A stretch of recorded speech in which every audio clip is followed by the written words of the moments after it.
Salut à toutes et à tous, vous regardez un nouvel épisode de L'œil de Moumou, la chronique média de Mourad Guichard, diffusée sur la chaîne YouTube du Média, sur notre site, lemediatv.fr et désormais sur le canal 165 de la Freebox ainsi que sur Molotov.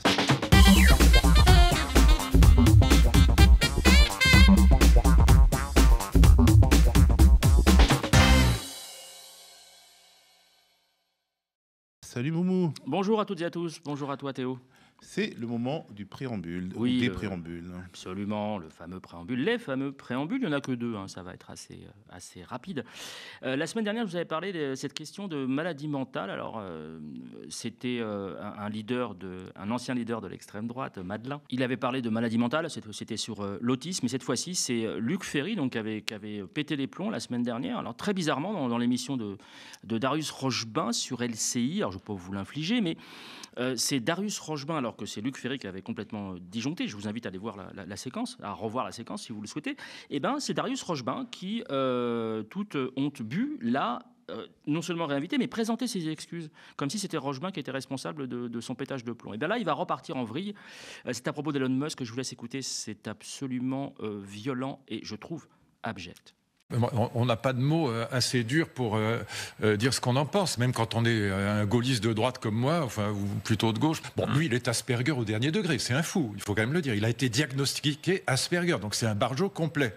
Mais un barjo qui a 200 millions de followers, qui est le patron de X, pas simplement de Tesla ou de SpaceX, il est aussi le patron de X avec tout le pouvoir que ça peut donner dans le monde entier. Et donc, le fait que ce fou ait 440 milliards de dollars comme fortune est évidemment extraordinairement inquiétant. Donc attaquer Elon Musk en qualifiant les gens qui ont un syndrome, on va l'appeler comme ça, d'Asperger, parce qu'il y a plein de débats à chaque fois sur la dénomination. Enfin, le plus soft me semble être ça.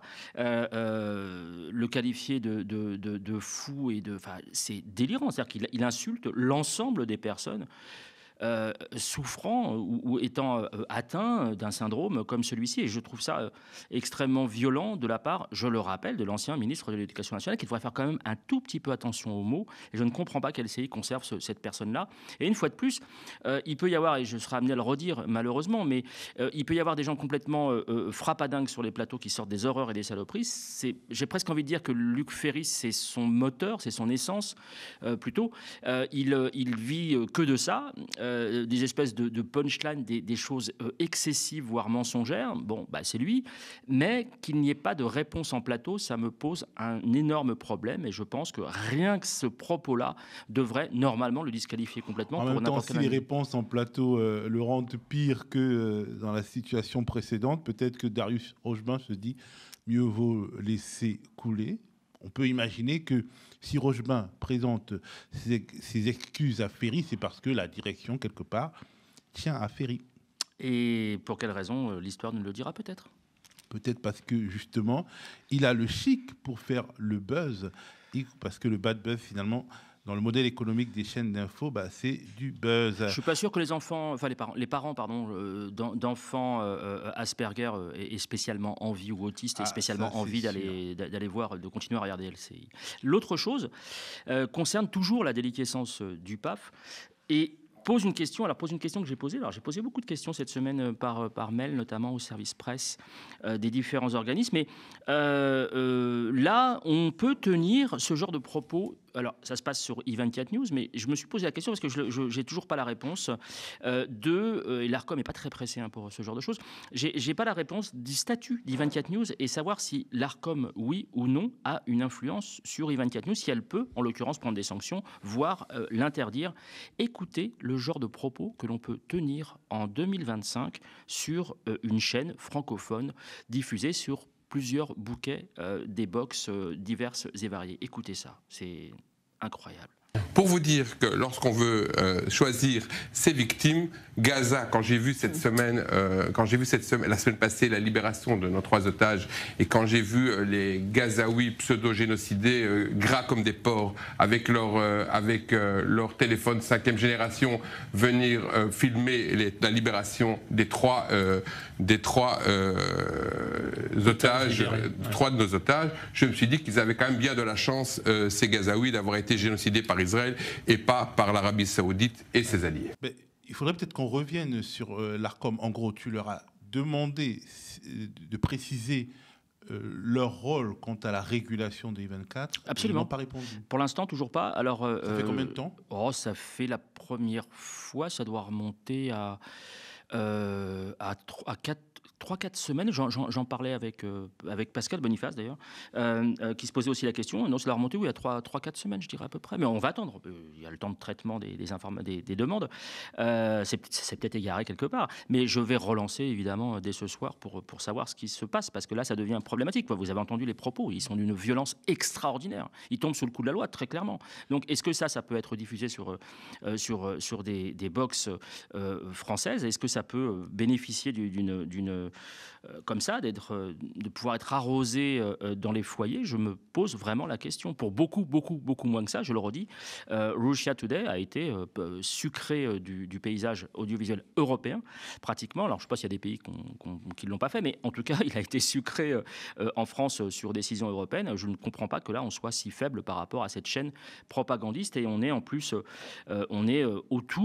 autour des commémorations de la libération d'Auschwitz par l'armée rouge. Je ne comprends pas qu'on puisse tolérer des propos comme ça qui sont déshumanisants, qui sont insolents et qui font l'apologie clairement de crimes contre l'humanité. Et c'est parti pour les tops. Alors, le premier top est évidemment paradoxal. Il va à Gauthier Lebret, vous savez, c'est le petit jeune là, de la bande à Hanouna, et qui va reconnaître, alors je pense qu'il ne réalise pas ce qu'il est en train de dire. Ils vont ergoter Alors j'aime bien quand ils comme ça, quand ils disent « Oh là là, c'est scandaleux, le pass culture, on ne peut pas aller au puits du fou », sauf qu'il suffisait de taper sur Google et sur le site du pass culture pour se rendre compte qu'aucun parc d'attractions, Astérix et autres, ne bénéficiait évidemment du pass culture. Sauf que ils ont découvert que la fête de l'humain en bénéficiait. Et donc, ils vont... Donc, la fête de l'humain, c'est l'une des plus grandes fêtes européennes avec des concerts sur 3 jours, organisés par le Journal de l'Humanité. Et il va expliquer que si frontières et valeurs valeurs actuelles, allaient faire la même chose, c'est-à-dire organiser un festival, ce festival n'aurait pas été, ou cette fête, n'aurait pas bénéficié du pass culture, et c'est bien normal pour la raison qu'il va indiquer. Mais là, excuse-moi. Là, c'est un pass culture qui donne accès à des gens avec des moyens d'État, exactement. Public. Voilà, et donc il ne doit pas y avoir de politique. De meeting politique. Ouais, je suis désolé, ça c'est un meeting politique. C'est un meeting politique. Voilà ce dont on parle. Voilà. Un événement anti-Europe, anti-CNews, c'est un meeting. L'humanité, c'est des meetings politiques. Voilà. Oui, tu achètes les bouquins que tu veux, tu donnes pas un pass culture avec des meetings politiques. Imagine 2 secondes, mais je vais reprendre le même exemple, mais s'il y avait valeurs actuelles, la fête de valeurs actuelles ou la fête de frontières d'Éric Tegner, tu crois qu'ils auraient droit au pass culture? Non. Et c'est bien parce que ça veut tout dire. On met pas des meetings politiques. Exactement. Voilà, c'est donc, tout. Et si les deux y avaient droit? Non, pas de meeting politique. Ni l'humanité, ni valeurs actuelles, c'est tout. On est d'accord. C'est du bon sens. Vous savez, on parle le même langage. Voilà. Vous êtes les mêmes. Exactement, on est les mêmes. Exactement. Et donc, il dit clairement, en fait, que c'est normal que ces 2 festivals, s'ils avaient existé, ne puissent bénéficier de ce pass culture, parce que, clairement, ce sont des organes politiques, les 2, frontières et valeurs, des organes politiques ou sévissent, alors non pas des journalistes lambda, mais bel et bien des militants, en l'occurrence des militants d'extrême droite. Merci, mon petit Gauthier. Et on poursuit dans les tops avec la RTBF, la chaîne de télévision publique belge. Absolument. On en avait parlé il y a très longtemps, je crois que c'est l'une des premières émissions L'œil de Moumou. J'avais interviewé un confrère de la RTBF, enfin ex-RTBF, et qui nous avait raconté, vous savez, le fameux cordon sanitaire. C'est-à-dire que en Belgique francophone, les médias se sont mis d'accord avec les partis politiques pour ne plus inviter en direct, en tout cas, des gens de droite extrême ou d'extrême droite, de façon à éviter les dérapages et la promotion du racisme et de toute une série de choses. Et je trouvais ça très bien. Et résultat des courses, il n'y a aucun parlementaire élu à l'extrême droite dans la branche wallonne de la Belgique. Eh bien, ils ont décidé de diffuser à la RTBF le discours d'investiture de Donald Trump. Je le dis bien, Donald Trump, the President of the United States of America. Dis donc, t'es prêt pour déménager, hein? J'ai travaillé dur ce truc-là, ce passage. Donc, durant cette diffusion, en fait, du discours de Donald Trump, pour éviter justement ce qu'ils font régulièrement là-bas, en Wallonie, pour éviter tout dérapage, ils vont décaler légèrement. Il va y avoir un léger différé du discours de Trump, de façon à pouvoir couper s'il y a la moindre chose concernant notamment les migrants, des choses violentes, des propos sexistes et ainsi de suite. Ce que je trouve tout à fait normal. Si c'est leur ligne éditoriale, ils ont tout à fait le droit de l'appliquer. Et bien, ça va rendre complètement fou la fachosphère belge. Alors, je pense par exemple à Georges-Louis Bouchès du mouvement réformateur. Alors, c'est un cas particulier parce que ils étaient considérés un petit peu, vous savez, il y a eu le débat là, il y a le débat actuellement avec ce qu'a dit notre cher Premier ministre Bayrou, à savoir qu'il a tenu des propos dignes du grand remplacement de l'extrême droite. Et bien là, Georges-Louis Bouchès et son mouvement réformateur, en fait, sont passés du centre à la droite et puis à l'extrême droite maintenant. Ils tiennent des propos absolument similaires, donc ils sont devenus complètement fous sur cette question-là. Et chez nous, c'est Jean Quatremer qui s'y est collé chez Pujadas une nouvelle fois. Jean Quatremer, journaliste à Libération. À Libération, dont on a parlé la semaine dernière et qui va s'y coller. Non, on n'en a pas parlé la semaine dernière. C'était il y a 2 semaines avec Daniel Schneiderman, puisqu'il l'avait attaqué très violemment, le traitant quasiment d'antisémite. Et là, il va s'en prendre à nos confrères de la RTBF avec des arguments qui me semblent assez légers. Je vous laisse écouter. Donald Trump, président ou pas, il a tenu dans le passé des discours racistes, homophobes. Elle a le droit de le dire, de le penser. Elle a peut-être d'ailleurs... C'est peut-être un fait aussi, oui. Donc, est-ce que dire de cette décision? Non, mais je veux dire que les mêmes, la même donne la parole sans filtre par exemple, au leader du PTB, le Parti des travailleurs de Belgique, qui est un parti marxiste-léniniste, qui n'a jamais pris ses distances avec les massacres commis par Mao, par Staline, etc. C'est comme une secte, si vous voulez, le PTB. Il parle sans filtre, sans décalage. Et c'est le 3e parti de Belgique francophone. Donc, ça le pose comme... Quand ils interviewent des islamistes qui soutiennent, par exemple, le Hamas en Israël, est-ce qu'ils font un ton de léger décalage? Absolument pas, parce que le PS francophone soutient justement la lutte des Palestiniens. C'est un truc, mais ce qui vient de se passer là, je pense qu'ils viennent vraiment de signer leur arrêt de mort, parce que le mouvement réformateur, donc et la droite libérale qui va prendre le pouvoir en Belgique, veut modifier le système de financement de la RTBF, veut changer les modes de recrutement de la RTBF, parce que là, elle montre que c'est en fait non pas une chaîne de service public, c'est une chaîne de service d'un parti politique. Et on passe au flop. Tu commences par Mathieu Lefebvre.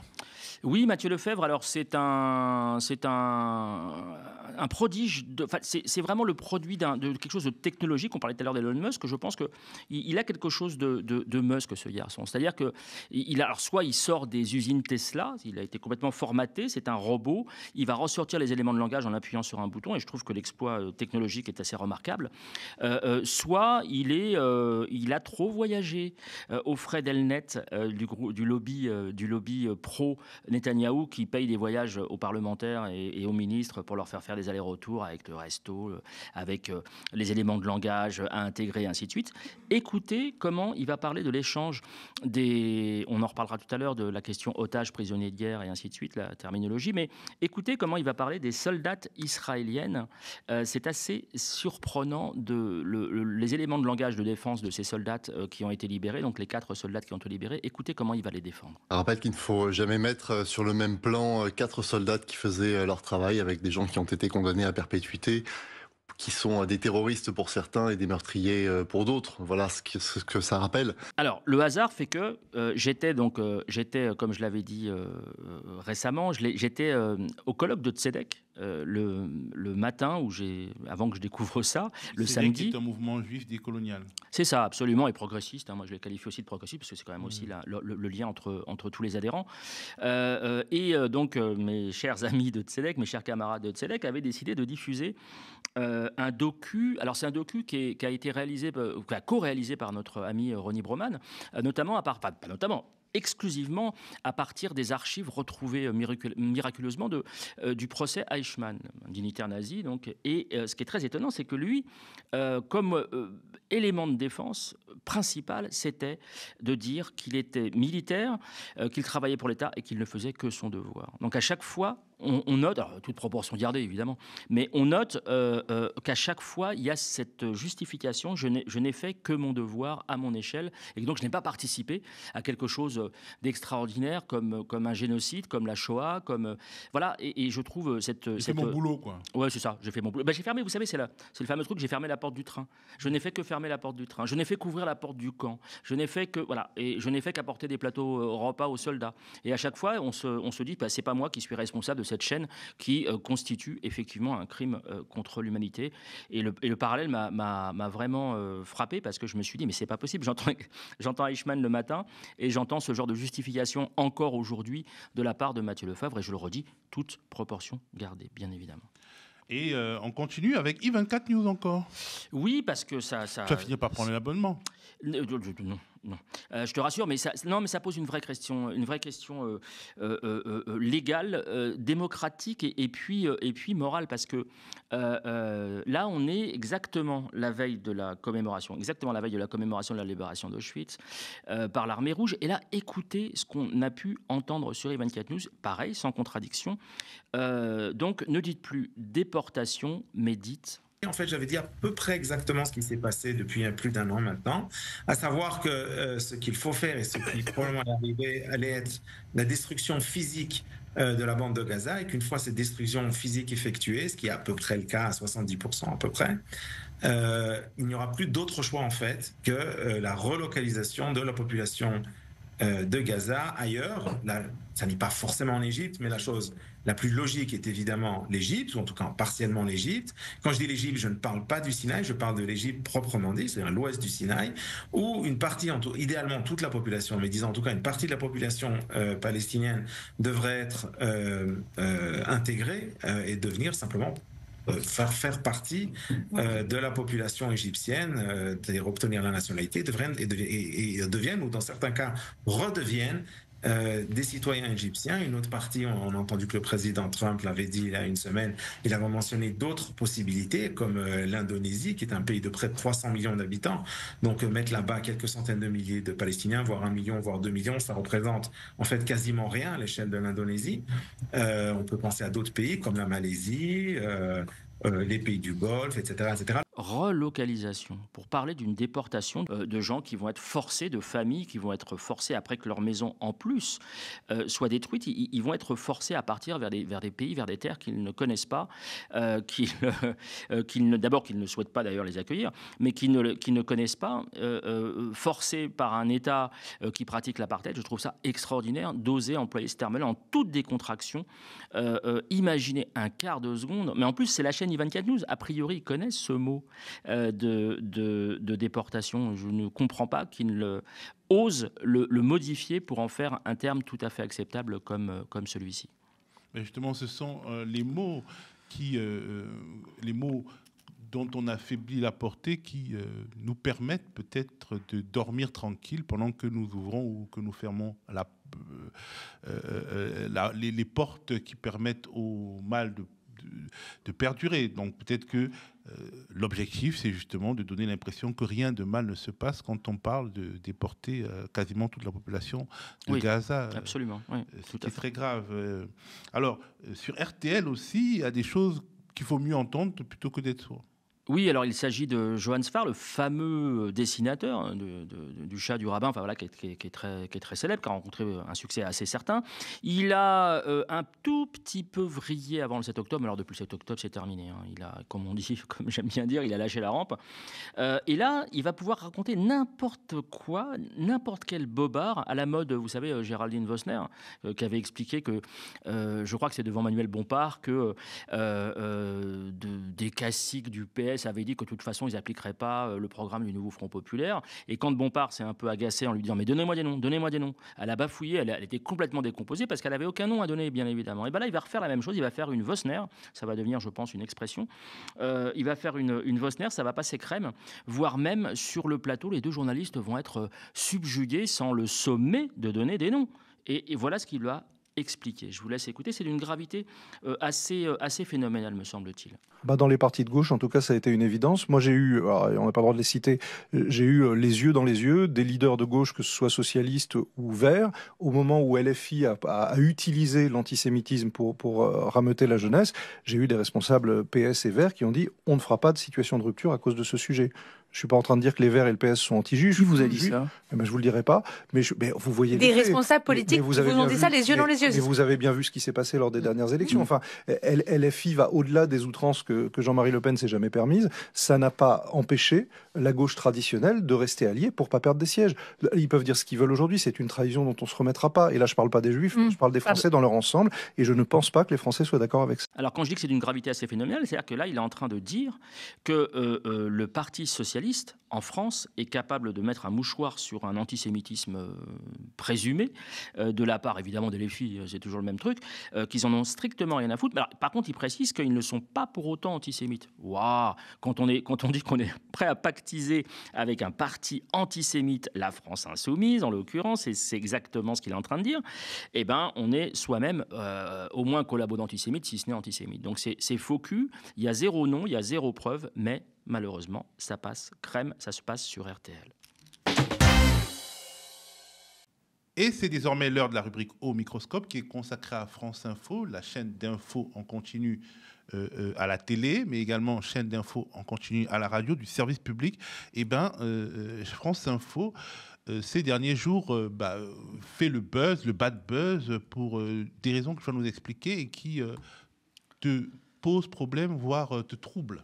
Oui, alors ça me trouble et en même temps je ne suis pas excessivement surpris. Donc toute l'action que je vais vous raconter se passe en quelques heures ce week-end. Ce samedi, en l'occurrence en fin d'après-midi.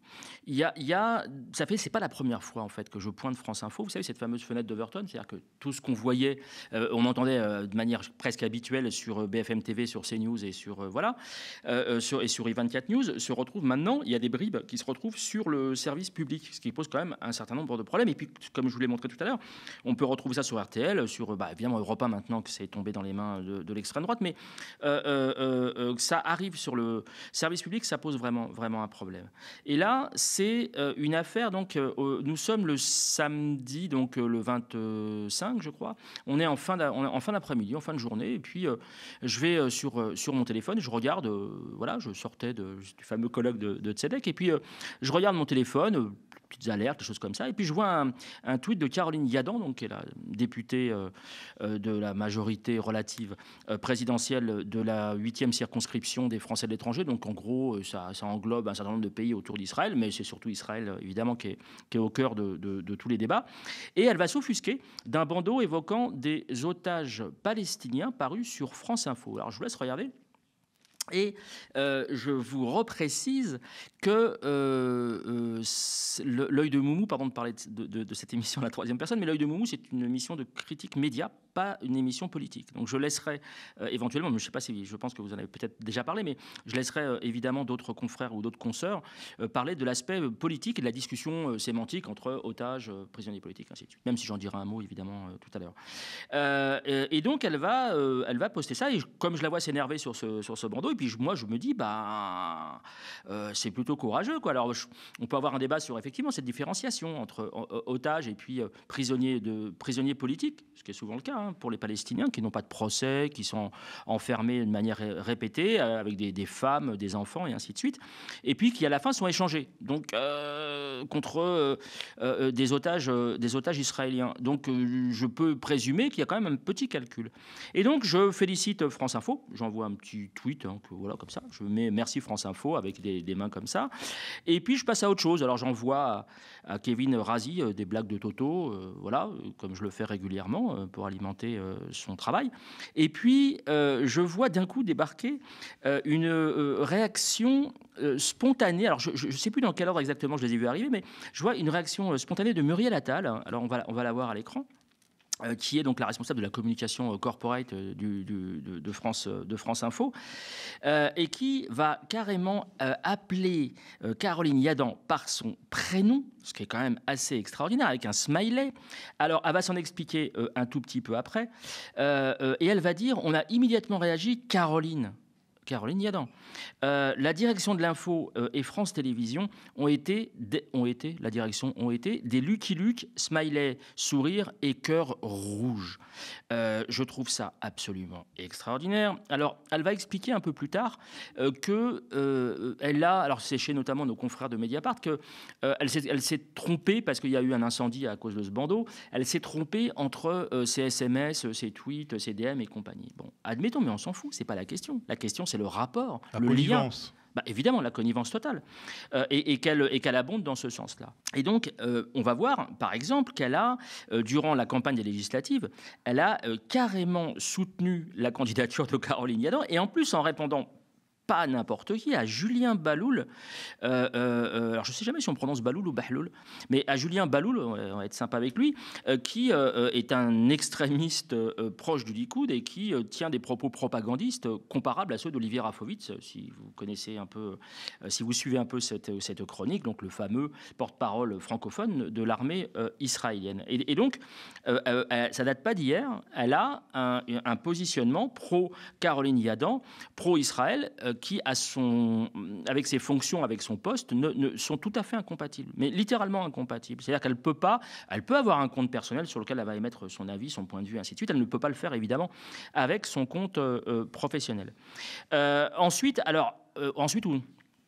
ou juste avant, enfin moi je le vois juste ensuite, je vois arriver, alors je reçois des SMS et des messages de Kevin Razi qui a enfin compris les blagues de Toto, donc je suis assez content parce que généralement c'est un peu plus long à comprendre pour lui, donc j'étais satisfait, et puis je me dis bon, on va passer à autre chose, et ben pas du tout. Le groupe vit bien.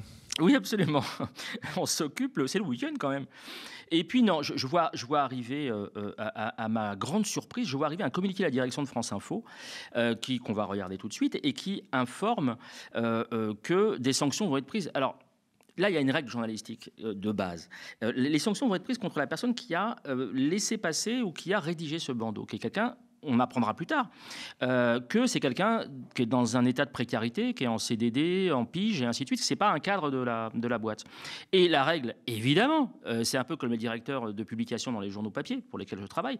Quand il y a une erreur, une faute, quelque chose une dinguerie de l'un des journalistes de la boîte, évidemment que c'est le directeur de la publication qui doit rendre des comptes, puisque ça doit être relu, ça doit être vérifié, ça doit être assumé. Et c'est pour ça que les directeurs de la publication sont payés, c'est pour assumer ce qui se passe dans leurs journaux, quitte après à prendre des sanctions en interne et avoir des discussions un peu fermes, mais avec des syndicats, avec un contradicteur, avec quelqu'un qui, que le garçon soit protégé. Là, ils disent sur les réseaux sociaux carrément qu'ils vont le sanctionner, ce qui est complètement, pour moi, surréaliste. Et c'est d'autant plus surréaliste que la SDJ, que j'avais alerté d'ailleurs... La Société des journalistes. Oui, pardon. La Société des journalistes de France Info, donc qui regroupe une partie de la rédaction, donc tout le monde n'est pas obligé d'en mettre. Ils vont faire un communiqué où ils vont aller exactement dans le même sens, défendant la direction de la boîte, et en coulant la tête sous l'eau, alors le pauvre gars, la tête sous l'eau de ce garçon qui a laissé passer un week-end en fin d'après-midi, qui a laissé passer ce bandeau tout à fait discutable, je le redis, on peut très bien considérer qu'il y ait un statut partiellement, j'ai pas dit tout le monde, mais il peut y avoir un statut de gens qui sont effectivement otages palestiniens, ça ne me choque pas du tout, ça ne méritait pas un tel truc. Et... alors évidemment, Caroline Yadan, elle en a rien à foutre. Elle demande carrément, elle les prend de très très haut et elle leur dit, au lieu de dire merci, c'est super, je vous remercie. Non, elle les prend de très très haut et elle va leur dire, dont acte, mais il faut qu'ils soient virés. C'est-à-dire qu'elle a une politique qui appelle à des sanctions de journalistes. Vous vous rendez compte, mais dans quel régime ça se passe ? Sanctions à licenciement, des licenciements oui. d'un journaliste dont on ne sait pas s'il a commis une erreur, s'il a commis une faute, parce que ce n'est pas une politique, en plus une politique du parti présidentiel de déterminer si un journaliste a commis une faute, mais bel et bien à ses pairs, à sa direction. Mais absolument. C'est une des règles de la démocratie, c'est-à-dire c'est pas possible que le pouvoir, c'est dans les régimes autoritaires que le pouvoir demande la tête des journalistes. Alors là, le pouvoir a demandé des sanctions et là les a obtenues, et enhardi de sa puissance veut désormais la tête du journaliste qu'il a dans le nez. Mais absolument. C'est d'où ma question, dans quel type de régime ça se passe, ça n'existe pas. Et donc je pense qu'elle est tellement à l'aise, Caroline Yadan, qu'elle a peut-être même pas mesuré. Alors bon, il y a eu je crois, 140 et quelques journalistes assassinés, journalistes palestiniens assassinés depuis le 7 octobre. Peut-être qu'elle n'a pas mesuré, elle s'est peut-être crue suffisamment à l'aise dans un univers où on justifie et où on autorise l'assassinat de journalistes. Peut-être qu'elle s'est dit que c'était rien de demander le licenciement d'un journaliste pour un crime de lèse-majesté d'un pauvre bandeau paru le week-end, que d'ailleurs, je rappelle les faits très ans, personne l'aurait vu s'il n'y avait pas eu cette affaire et cette réaction, cette surréaction. Donc, pas bravo, la Société des journalistes de France Info. Je ne comprends pas du tout votre positionnement. Il y a eu une graduation, il y a eu aussi un communiqué alors du SNJ, le Syndicat national des journalistes majoritaire, le premier syndicat de France, qui a été assez mollasson, parce que ils ont dit qu'il y avait plusieurs erreurs et que, en gros, c'était dû au fonctionnement de France Info, qui a des manques de moyens, un problème d'organisation, mais que c'était aussi une faute d'avoir mis ce bandeau. Bon, c'est un peu mettre dos à dos les deux, alors que quand même, je pense qu'ils auraient pu défendre le journaliste de manière plus vive et son possible licenciement. Il y a eu une autre phase. C'était un week-end de fou chez eux. Ça aurait mérité quelques flops pour qui connaît le fonctionnement de cette émission. Une petite série de flops, peut-être 3 flops, mais non, c'est tellement devenu quelque chose d'incroyable et d'un enlisement tel que je me suis dit que c'était révélateur de tout ce qu'on annonce depuis des mois sur le dysfonctionnement de cette antenne, notamment, on se rappellera, vous pouvez rechercher la fameuse interview de Rima Hassan par Gilles Bernstein, qui était un cas d'école. Et donc, le médiateur de France Télévisions, donc c'est celui qui est là pour, en gros, faire le tampon entre les auditeurs et puis maintenant, malheureusement, les téléspectateurs, parce que je trouve que c'est un peu dommage d'avoir quitté la sphère radiophonique uniquement, pour essayer de régler avec la rédaction, de répondre à des questions, et ainsi de suite. Et qu'est-ce qu'on va voir ? On va voir, grâce à Myriam Laribi, alors je vous conseille vraiment d'aller voir ses comptes. Notre consoeur, Myriam Laribi, qui a réalisé un documentaire pour le média sur le commerce des personnes qui fuient Gaza, notamment entre l'Égypte et Israël, qu'on vous conseille, oui. Et on va voir 2 captures d'écran où, en fait, alors que ce n'est pas du tout son rôle ni sa fonction, le médiateur de France Télévisions, donc qui chapeaute également France Info, va retweeter, c'est-à-dire qu'il va il va donner de la visibilité et adhérer à des discours tenus à la fois par Caroline Yadan, donc une nouvelle fois, et puis un tweet polémique aussi, alors de Mathias Imbar, qui va pointer comment le fait que BFM notamment, ce qui est le cas d'ailleurs, BFM et M6 avaient exactement fait la même chose et ils ont été eux-mêmes poursuivis par des instances autres dont je vous parle dans un instant. Alors, la cerise sur le gâteau, ça a été Chloé Morin. Alors, je ne sais pas si vous vous en rappelez. Est-ce que tu peux nous rappeler qui c'est, Chloé Morin ? Chloé Morin, c'est une autrice. Absolument, mais on en a parlé ici, tu te rappelles pourquoi ? Oui, on en a parlé parce qu'elle avait été invitée par la personne qui partage sa vie sur France Info, sans que cette personne ne fasse état de leur lien. Et puis cette personne, finalement, Jean-François Achilly, je crois, est devenu... a révélé, ou il a été révélé, que cette personne était un des scribes de Jordan Bardella. Alors, il préparait en loose day un bouquin à la gloire de Jordan Bardella, le fameux livre là, qui est sorti depuis, mais avec au moins relecture. Mais il y avait aussi d'autres choses. Il y avait des ménages, il avait bossé, il avait fait du média training pour des boîtes privées de com qui formaient en gros des personnalités à pouvoir répondre aux médias, ce qui est absolument déontologiquement interdit. Mais effectivement, c'est cette histoire de l'avoir dans Les Informés, l'émission... c'est une catastrophe, cette émission. Je coupe maintenant parce que ça m'énerve. C'est la causerie, une espèce de causerie au coin du feu avec des gens qui parlent de tout et de n'importe quoi sans maîtriser quoi que ce soit, avec des communicants, des journalistes, enfin bref.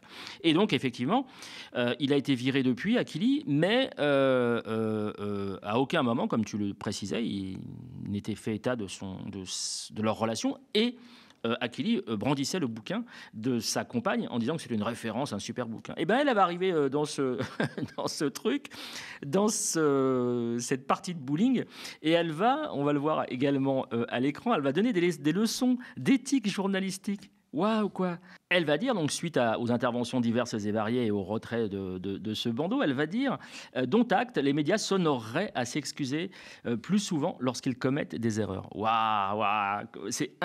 Vraiment, j'ai passé un week-end absolument à halluciner à chaque instant. D'autant que son bouquin à venir, alors c'est Maxime Loisel qui nous apprend qu'elle va sortir un bouquin. Et dans son bouquin sur les médias, un bouquin très, très courageux. On va apprendre l'envers du décor, hein, un peu ce qu'on fait ici. Mais là, alors voilà ce qu'écrit Maxime Loisel. Voici les personnes interrogées dans ce livre choc sur l'envers des médias. Alors évidemment, c'est ironique. C'est un bingo du gratin médiatique parisien et du journalisme politique hors sol. Pas un seul journaliste de terrain et pas un média indé. Merci pour le clin d'œil, Maxime. Voilà qui promet une critique cinglante du secteur, évidemment, avec un smiley. On retrouve donc des gens comme, c'est absolument extraordinaire, Nicolas Doménac. On retrouve Françoise Degois, Rutel Krief, Étienne Gernel, Bruno Jeudi. Enfin bref, voilà, on va retrouver tous les gens de Denis Oliven, c'est Pascal Praud, David Pujadas. En gros, c'est un résumé, elle fait involontairement un résumé des flops de notre émission. Et je trouve ça, Alba Ventura, c'est Nathalie Saint-Cric, enfin bref, et Léa Salamé, bien sûr. Donc, je pense qu'elle n'est pas hyper qualifiée pour pouvoir s'exprimer là-dessus et sur des questions notamment éthiques. Alors, je vous le disais tout à l'heure, il y a eu la même injonction du président du CRIF auprès de 20 minutes, coupable du même méfait, tout comme BFM TV. Donc, comme je vous le disais, je vous laisse regarder. Donc Jonathan Arfi est intervenu pour demander la même chose, c'est-à-dire la correction de ces fameux bandeaux, de ces fameux titres à base d'otages palestiniens. Alors, Moumou, oui. En fait, c'est pendant qu'on est en train de faire cette émission que l'idée me vient. S'il y a eu cette erreur, cette confusion, en tout cas cette appellation inattendue dans autant de médias, c'est peut-être que l'erreur vient d'une agence de presse. Ah, je me suis posé la question. Alors, je me suis demandé, et j'en parlais avec l'un des chroniqueurs de ce média, du Média TV, parce que j'ai passé plusieurs coups de fil ce week-end pour essayer de comprendre ce qui s'était passé. Je pensais que c'était une dépêche AFP au départ. Je me suis dit, parce que très souvent, une dépêche AFP, c'est repris automatiquement, techniquement, et j'ai pas trouvé trace. Alors, soit il n'y a pas que des dépêches, il y a des alertes, il y a un certain nombre d'outils éditoriaux qui peuvent être copiés-collés, parce que effectivement, une erreur humaine qui apparaît le même week-end, c'est très étonnant. Dans plusieurs médias, à mon avis, il y a un effet d'entraînement qui est lié à la machine médiatique. Et si c'est le cas, la sanction qui est opposée aux journalistes de France Info est encore plus ridicule, et tout ce bruit orchestré est encore plus fou, puisque en réalité l'erreur proviendrait de plus haut. Cela prouverait que les médias qui souffrent de problèmes d'objectifs sont d'autant plus dépendants de l'AFP et de Reuters, des autres des agences de presse, y compris des erreurs que ces agences de presse peuvent commettre. Alors, à ce stade, ne sait pas encore. Nous sommes mardi. On ne sait pas encore. Je me suis renseigné. J'ai eu le problème du dimanche où j'ai pas pu passer des coups de fil que je souhaitais dans leur entièreté. Mais on se rappelle alors, on va peut-être le voir à l'antenne. On se rappelle par exemple de cette photo de François Hollande le jour de la rentrée des classes, où il apparaît comme un espèce de neuneu pour être très très très gentil, et aussitôt, réalisant que cette photo était ridicule pour le président de la République, il était président à ce moment-là, l'AFP a rappelé la photo, sauf que c'était vraiment trop tard. Quand ils rappellent un texte ou une photo, ça veut dire qu'ils demandent à leurs clients, Reuters, AP ou l'AFP, ils demandent à leurs clients évidemment de ne pas l'utiliser. Leurs clients qui sont les journaux, les radios. Ils demandent de ne pas l'utiliser, bien évidemment, sauf que c'était trop tard. Vous pensez bien qu'il y a des confrères ou des consoeurs qui ont fait passer la photo et que ça a fait marrer toute la toile, et que le fameux effet Streisand, quand on supprime, ça a de l'audience. Et là, je n'ai pas réussi à savoir s'il y avait eu une alerte ou une dépêche qui avait été retirée par une agence. Donc je ne sais pas. Honnêtement, je ne sais pas. La concomitance ne peut pas être une coïncidence. C'est effectivement, tu as raison. De toute façon, les enquêtes internes de ces différents médias, vont nous le dire. Et puis les syndicats, je compte un peu sur les copains des syndicats. Mais ne compte pas sur la SDJ de France Info. Non, alors là, non, j'étais déçu à un point. Je m'en souviendrai de ne pas m'appuyer sur eux. Je les avais tagués exprès dès la première heure pour avoir leur réaction réaction, et quand je l'ai vu arriver, je me suis dit que c'était un peu tristounet. Et alors pour finir, sur ça, je voulais dire que, enfin pour finir, il y a un dernier point, c'est que j'ai le sentiment fort quand même que tout ça vient alimenter une forme aboutie d'antisémitisme. C'est-à-dire que qu'est-ce que ça laisse penser, cette histoire? Ça laisse penser à des esprits un peu... Au-delà de l'histoire, le comportement, oui, le comportement. Des personnes qui sont au premier plan, notamment de Caroline Yadan, qui semble donner des ordres aux médias, et qui sont acceptés par les services publics, et le comportement des potes en réalité de Caroline Yadan au sein de ces médias de service public, qui se départissent de leur impartialité pour se livrer à de tels comportements.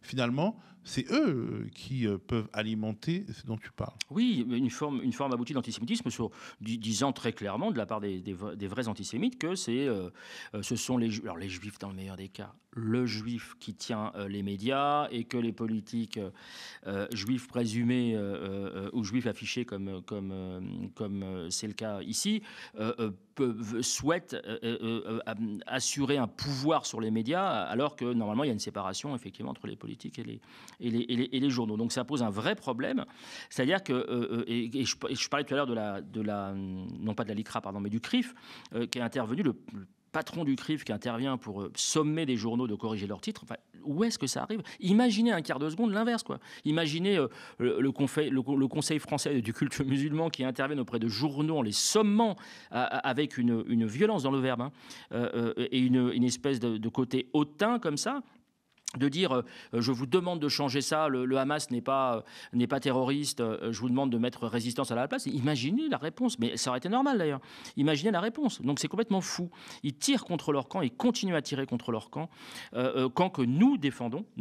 Enfin, ça dépend de qu'est-ce qu'on peut considérer aujourd'hui comme leur camp. Il est peut-être temps... le camp, c'est les pro-Likoud, les pro-Netanyahou, les pro-génocidaires. Il est peut-être temps de considérer que les intérêts de ce camp-là, des pro-Likoud, ces ultras-là, n'est absolument pas le camp des personnes de confession juive qui vivent en France. Je répète... Et qui aimeraient que la paix sociale évidemment, mais je répète, je redis, pardon, mais Tzedek et l'UJFP, l'Union des Juifs français pour la paix, en sont le parfait exemple. Il n'y a pas, et je le redis, je l'ai déjà dit plusieurs fois, mais je le redis, il n'y a pas une communauté juive, ça n'existe pas. Eux essayent de le faire croire, et vous êtes avec nous ou contre nous. Ils sont dans la même logique que les antisémites. Évidemment, ils alimentent même. Les deux parties essayent d'essentialiser un ensemble d'individus qui ne font même pas partie d'une communauté en tant que telle, de les essentialiser pour leurs objectifs, sachant que ce sont des objectifs différents. Absolument, et des objectifs politiques. Alors, juste pour terminer, sur France Info, le dimanche, comme si ça ne suffisait pas, on était à la veille des commémorations des 80 ans de la libération d'Auschwitz, et voilà ce qu'ils vont sortir, on va le voir, c'est incroyable. 80 ans de la libération d'Auschwitz, un mémorial de la Shoah a été inauguré à Lyon pour ne jamais oublier, ouvrez les guillemets, l'horreur. Comment est-ce qu'on peut mettre horreur? Déjà, je trouve que le mot horreur est un peu léger, mais comment est-ce qu'on peut mettre le mot horreur, entre guillemets, sans se dire que là, il y a une connerie? Parce que, techniquement, un titre, vous ne pouvez pas... On devine évidemment que c'est une citation, l'horreur, puisque c'est entre guillemets. Mais on ne peut pas mettre juste ce mot-là. On met une phrase complète avec le nom de la personne éventuellement. Mais on ne peut pas mettre l'horreur, parce que l'horreur, entre guillemets, dans un titre, ça signifie que c'est discutable. On prend de la distance. Ouais, c'est ça. On dit, l'horreur, entre guillemets, faites-le avec les doigts. Vous faites ça avec les doigts. Vous voyez bien qu'il y a un côté l'horreur. Non, c'est pas l'horreur, c'est juste une connerie. Donc ils l'ont effacé depuis. Voilà, là, ça pourrait vraiment être une faute de jeunesse, parce qu'il faut aussi voir que pendant les week-ends, les journalistes dans les chaînes d'infos en continu, ce sont des jeunes journalistes. Alors, on revient au même problème que je t'évoquais tout à l'heure, c'est-à-dire qu'il y a une chaîne de responsabilité. Alors, le week-end, je veux bien qu'il y ait le week-end, mais évidemment, alors là, ça rejoint la question du manque de moyens humains et ainsi de suite, mais je veux dire, il doit y avoir quelqu'un qui supervise tout ça. Et même, quand bien même la personne ne serait pas là, elle serait aux toilettes au moment où ça sort, je veux dire, elle va, et sur des sujets comme ça, je pense quand même qu'il faut vérifier avant de mettre en ligne. On peut perdre un quart d'heure, 20 minutes, mais vérifier. Et là, rebelote, je répète, ce sont des règles, tu le sais aussi bien que moi, Théo, ce sont des règles journalistiques qui sont qu'il y a une responsabilité de la hiérarchie qui ne doit pas retomber sur un pauvre mec précaire ou je ne sais quoi. Et là, c'est une erreur, c'est une faute impardonnable. On ne peut pas écrire ce genre de conneries, donc ils l'ont viré. Mais en plus, en le virant, ils reconnaissent que c'était une faute. Et donc, ils l'ont refait avec une phrase entière.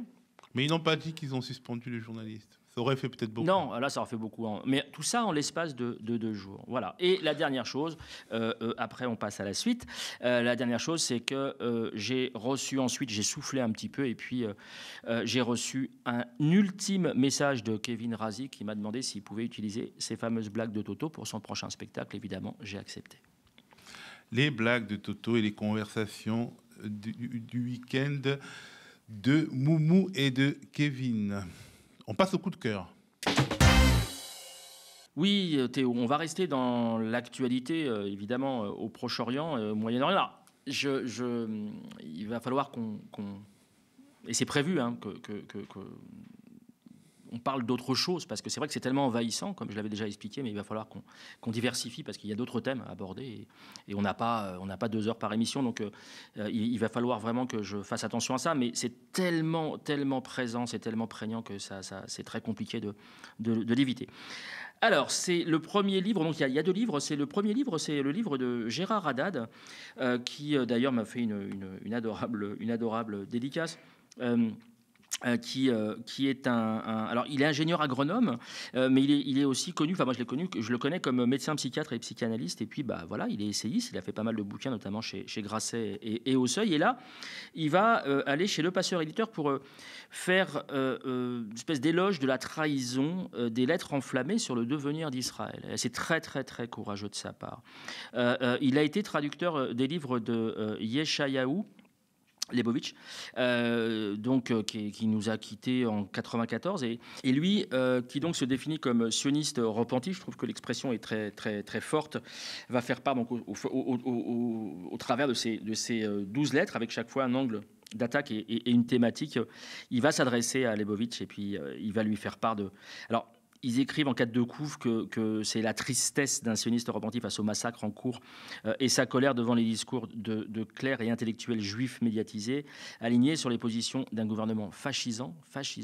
Mais je trouve qu'à la lecture de ces lettres, c'est un ouvrage assez concis, je trouve qu'il y a plus que de la tristesse, je pense qu'il y a de l'amertume, et je pense qu'il y a une part d'incompréhension, une part d'amertume, et puis quelque chose qui s'apparente pour moi au dégoût et à la honte, j'emploierai le terme honte, d'avoir à vivre ça dans sa chair, et de le vivre en direct, et de le voir à ce point-là documenté, et surtout aux antithèses de ce que devraient faire normalement les enfants et les petits-enfants des victimes de la Shoah. C'est donc de Gérard Haddad que je remercie pour cet écrit, Éloge de la trahison, lettre enflammée sur le devenir d'Israël. C'est au Passeur éditeur. Alors le Passeur éditeur, c'est vraiment une très belle collection qui vient de naître, et c'est aux éditions Rue du Dragon. On reste sur cette thématique avec un nouvel opus, alors on va le voir à l'écran également, de Pascal Boniface, notre ami Pascal Boniface, qui vient de sortir Israël-Palestine, une guerre sans limite, avec un point d'interrogation. C'est chez Erol Pratique, dans la rubrique géopolitique, et c'est évidemment pour tenter une fois de plus, alors c'est toujours didactique, c'est toujours pédagogique, essayer de comprendre comment, alors ce qui se passe effectivement, les rapports, et surtout la porte de sortie, une fois qu'on a évidemment étudié et travailler sur la genèse de ce qui se passe au Moyen-Orient. C'est toujours hyper intéressant, c'est toujours hyper documenté. C'est par chapitre lui aussi, il fait par chapitre, du coup on peut passer d'un chapitre à l'autre. Franchement, on n'est pas obligé de le lire d'une traite, on peut très bien comprendre les enjeux en allant d'un chapitre à l'autre. En picorant, exactement, et c'est instructif, c'est hyper documenté, comme d'habitude. Alors je ne sais pas, j'en profite quand même pour poser la question, je ne sais pas comment font des gens comme Pascal Boniface pour produire autant de livres en si peu de temps. Il a une production littéraire qui moi, me sidère. Ben, je sais bien, mais moi je suis admiratif. Et donc c'est Pascal Boniface, Israël-Palestine, une guerre sans limite, Erol Pratique, géopolitique, et c'est aux éditions Erol. Voilà. Et on passe aux remerciements. Alors, mes remerciements vont aller, vont aller à Ibrahim Diallo, à Mohamed de Montparnasse, à Lolo Four, Foure, à l'adorable Stéphanie Duplessis, qui est déjà venue d'ailleurs en studio. Elle m'a dit qu'elle était venue, je pense, à l'époque où il y avait du public durant les émissions. Je crois que c'est en 2018. À l'émission Rendez-vous de Kevin Oui, c'est vrai. Mais là, c'était en 2018, si mes souvenirs sont bons. Et donc, évidemment, elle est accueillie à bras ouverts, si elle veut venir, cette adorable Stéphanie Duplessis. Je voudrais saluer également Mathias et Lisa de la Quincaillerie. C'est un bar, je ne sais pas s'il fait restaurant d'ailleurs, mais c'est un bar en tout cas excessivement sympa, avec un accueil extraordinaire. Vous pouvez venir de notre part, comme à chaque fois. C'est au Faubourg Saint-Denis, j'étais juste en face du colloque de Tzedek, et également à la ville d'Épinal et à Camel, donc rue d'Alsace, à Assen et à Risky, et à Aurélien de Montpellier. Je voudrais avoir un dernier mot, ultime mot, une petite pensée, même une pensée pour Catherine Laborde, qui nous a quittés, qui était vraiment la présentatrice vedette historique de la météo sur TF1, et avec elle, je pense qu'une page se tourne. Elle a eu énormément de courage, elle a fait part, elle a témoigné de sa maladie qui l'a emportée, et donc elle s'est faite l'ambassadrice de ces maladies terribles et incurables. Elle a eu du courage, elle a souffert, elle est enfin, j'espère, libérée. Merci Mourad, et merci à vous d'avoir regardé l'œil de Moumou sur la chaîne YouTube du Média, sur notre site internet, sur le canal 165 de la Freebox, sur Molotov. On rappelle que le Média, votre Média, ne vit que des abonnements de soutien et des dons de celles et ceux qui l'aiment, comme vous. Si vous le pouvez, allez sur lemediatv.fr/soutien et donnez-nous de la force, donnez-vous de la force. Restez connectés aux médias.